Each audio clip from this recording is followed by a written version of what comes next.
नमस्कार दोस्तों, स्वागत है आपका ज्ञान बूस्टर बाय रविंद्र में। आज की इस वीडियो में हम RRB group D maths practice set 1 लेकर आए हैं। इस प्रैक्टिस सेट में ऐसे महत्वपूर्ण प्रश्न शामिल हैं जो रेलवे ग्रुप डी परीक्षा के लिए बहुत उपयोगी है, तो वीडियो को अंत तक जरूर देखिएगा। तो चलिए सवाल देखते हैं। पहला सवाल है 25% ऑफ 480 बराबर कितना होगा। तो चलिए इसको सॉल्व करते हैं। देखिएगा 25 ये प्रतिशत है, बटे में 100 हो जाएगा। 25/100 ऑफ का मतलब गुना होता है, गुना 100। यहाँ पे 480 है, लिखेंगे 480। अब देखिए 25 एकम 25, 25 चौके 100। अब इसको 4 से कटाएंगे, 4 एकम 4, 4 से इसको भाग देते हैं 480 में। 4 एकम 4, 4 दूनी 8, 120 इसका आंसर हो जाएगा, ऑप्शन नंबर बी।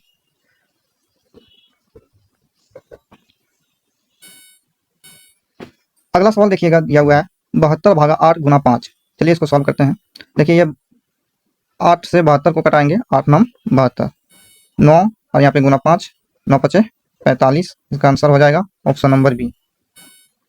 अगला सवाल देखिएगा, दिया हुआ है 2:5 समानुपात x अनुपात 40, तो x का मान क्या होगा। तो चलिए इसको सॉल्व करते हैं। लिखेंगे 2:5 समानुपात x अनुपात 40।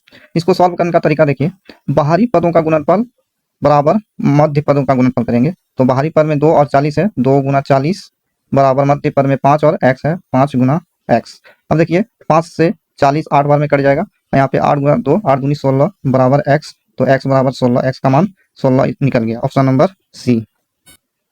अगला सवाल देखिएगा, 7 का स्क्वायर माइनस 5 का स्क्वायर बराबर वाट। तो चलिए इसको सॉल्व करते हैं। लिखेंगे 7 का स्क्वायर माइनस 5 का स्क्वायर बराबर क्या होगा। तो देखिए ये ए स्क्वायर माइनस बी स्क्वायर के रूप में दिया हुआ है, और ये ए स्क्वायर माइनस बी स्क्वायर का फॉर्मूला होता है ए प्लस बी गुना ए माइनस बी, यानी ए प्लस बी इंटू ए माइनस बी। अब देखिए 7 को ए मान लिए, 5 को बी, 7 + 5 गुना 7 - 5 हो जाएगा। 7 5 12 गुना 7 में 5 गया 2, 12 दूनी 24 इसका आंसर हो जाएगा, ऑप्शन नंबर बी। अगला सवाल दिया हुआ है 18, 24 और 30 का HCF क्या होगा। इसमें HCF पूछा गया है, तो चलिए निकालते हैं। 18, 24 और 30। अब देखिए इसको 2 से हम भाग करेंगे, 2 9 18, 12 दूनी 24, 15 दूनी 30। अब ये 2 से नहीं जाएगा, तो इसको 3 से जाएगा, 3 से करते हैं। 3 तिया 9, 3 चौके 12, 3 पचे 15। अब किसी से नहीं कटने वाला है, तो सबको गुना कर देंगे। 2 गुना 3 गुना 3 गुना 4 गुना 5। ये इसको हम गुना करेंगे तो ये पूरा LCM निकल जाएगा, लेकिन हमसे HCF पूछा गया है, तो HCF को निकालने के लिए सिर्फ ये दोनों को गुना करेंगे हम। 2 गुना 3 HCF बराबर 2 गुना 3, 2 तिया 6 इसका आंसर हो जाएगा, ऑप्शन नंबर सी। अगला सवाल देखिएगा, यदि किसी वस्तु का क्रय मूल्य 800 रुपया और विक्रय मूल्य 920 रुपया है, तो लाभ प्रतिशत कितना होगा। इसमें लाभ प्रतिशत पूछा गया है, यह लाभ और हानि का सवाल है। तो देखिएगा क्रय मूल्य दिया हुआ है CP बराबर कॉस्ट प्राइस बराबर 800 रुपया, और विक्रय मूल्य सेलिंग प्राइस दिया हुआ है SP बराबर 920 रुपया। तो इसे हम लाभ निकाल लेंगे, लाभ बराबर SP माइनस CP। SP है 920 और CP है 800, इसको घटाएंगे तो 120 इसका लाभ निकल जाएगा।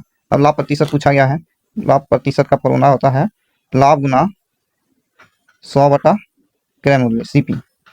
अब देखिएगा लाभ है 120 गुना 100 बटा CP है 800। अब ये 2 0 से 2 0 कट जाएगा, और ये 8 से 120 15 बार में कट जाएगा, यानी कि लाभ प्रतिशत 15% निकल गया, ऑप्शन नंबर बी। अगला सवाल देखिएगा, दिया हुआ है किसी राशि पर 2 वर्षों में 10% वार्षिक दर से साधारण ब्याज 200 रुपया है, मूलधन कितना है। मूलधन पूछा गया है, तो देखिएगा सवाल में दिया हुआ है समय T बराबर दिया हुआ है 2 वर्ष, और R बराबर दिया है 10%, SI बराबर दिया हुआ है 200 रुपया। हमसे मूलधन पूछा गया है P बराबर प्रिंसिपल बराबर वाट। तो हम SI का फॉर्मूला जानते हैं, होता है SI बराबर P गुना R गुना T बटा 100। SI बराबर दिया हुआ है, यहाँ SI के सामने 200 लिख देंगे। P निकालना है, P गुना R दिया हुआ है 10%, T समय दिया हुआ है 2 वर्ष बटा 100। अब देखिए 1 0 से 1 0 कट जाएगा, और ये 2 से 200 100 बार में कट जाएगा। अब देखिए P इधर हो जाएगा गुना, क्रॉस गुना करके, और 100 गुना 10 करेंगे बराबर 1000, यानी कि मूलधन बराबर 1000 रुपया निकल गया, ऑप्शन नंबर बी। अगला सवाल देखिएगा, यदि किसी वस्तु का अंकित मूल्य 1000 रुपया है और उस पर 20% की छूट दी जाती है, तो विक्रय मूल्य कितना होगा। ये भी सवाल प्रॉफिट एंड लॉस का है, और इसमें विक्रय मूल्य पूछा गया है।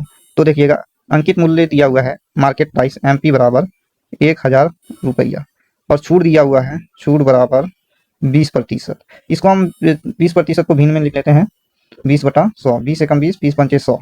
अब देखिए छूट है 1/5 हो गया, इसको हम घटा देंगे, माइनस कर देंगे, छूट दिया हुआ है ना, इसलिए 1/5 को घटाएंगे तो 5 में घटाएंगे तो 4/5 हो जाएगा। अब विक्रय मूल्य पूछा गया है, तो विक्रय मूल्य निकालने के लिए शॉर्ट तरीका है, देखिएगा एमपी मार्केट प्राइस दिया हुआ है 1000 गुना 4/5 को गुना कर देंगे, 5 से कटा देंगे 1000 को, 200 बाद में कट जाएगा। अब 200 गुना 4 करेंगे, 800 रुपया इसका विक्रय मूल्य निकल गया, ऑप्शन नंबर सी। अगला सवाल देखिएगा दिया हुआ है, एक वर्ग की भुजा 14 सेंटीमीटर है, वर्ग का परिमाप कितना होगा। वर्ग से संबंधित सवाल है, तो देखिएगा वर्ग की भुजा दिया हुआ है ए बराबर 14 सेंटीमीटर, ये एक वर्ग है, इसकी भुजा दिया हुआ है 14 सेंटीमीटर।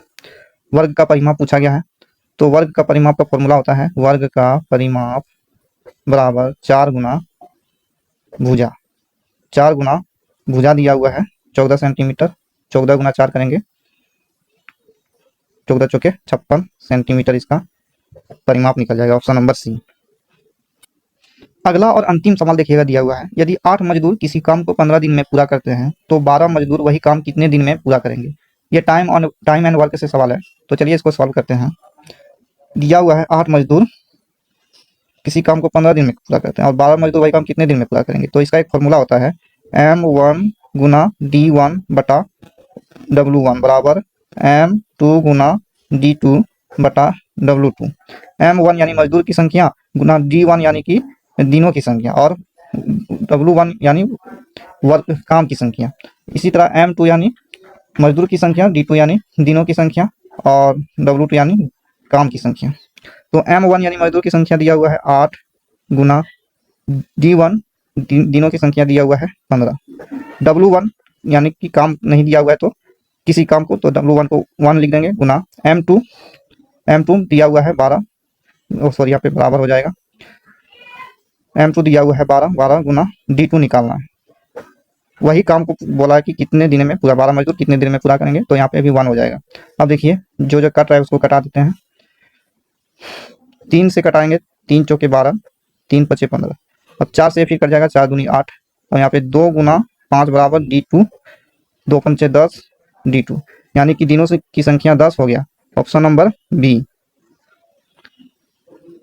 तो दोस्तों अगर वीडियो पसंद आए तो लाइक शेयर और सब्सक्राइब जरूर कीजिएगा, धन्यवाद।